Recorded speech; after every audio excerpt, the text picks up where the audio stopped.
Bonjour à tous, bienvenue pour cette nouvelle vidéo pour notre chaîne YouTube Haute Fidélité Saumur. Aujourd'hui, on va vous présenter un nouveau produit, le Marantz M1. Ce produit nous a été prêté par la société Massimo, importateur des produits Marantz et Denon.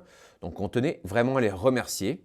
On tient à préciser aussi d'ailleurs pour les autres marques, mais les marques que l'on ne fait pas, si vous voulez nous prêter des produits pour qu'on puisse les tester, ou aussi les internautes, les youtubeurs ou les gens qui nous regardent, si vous voulez qu'on teste des produits, n'hésitez pas à les mettre en commentaire et on les fera venir, ou on essaiera de les faire venir pour les tester et les comparer à nos produits préférés. Donc le Marantz M1 est un tout petit produit très puissant. Donc en fait, on va être sur un produit qui fait ampli et streamer. On retrouve le design de la nouvelle gamme Marantz, de la gamme Cinema. Le produit est compatible EOS, il fait 2 fois 100 watts sous bitome, ce qui nous permet de driver vraiment beaucoup d'enceintes.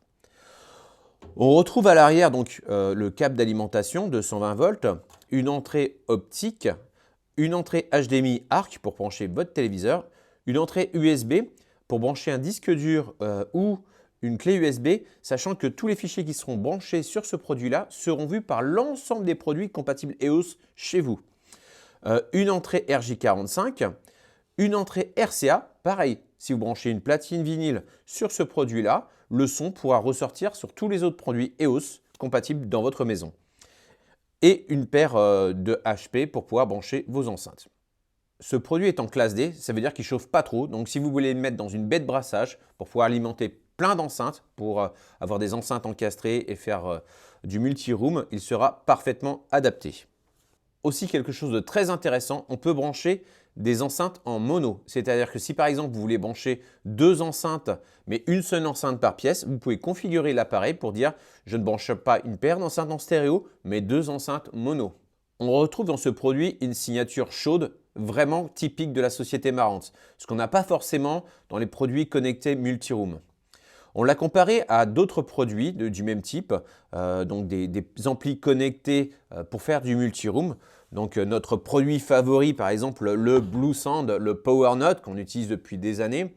Un nouveau venu, le WIM Amp, qui est un petit produit ampli connecté à vraiment pas cher. On est à 359 €, là on est à 990 €, là on est à 1000 €. Mais aussi on a pris le Sonos qu'un client nous a prêté.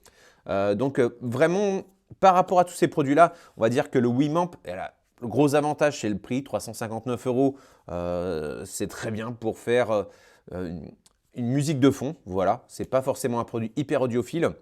Par rapport au Blue Sound,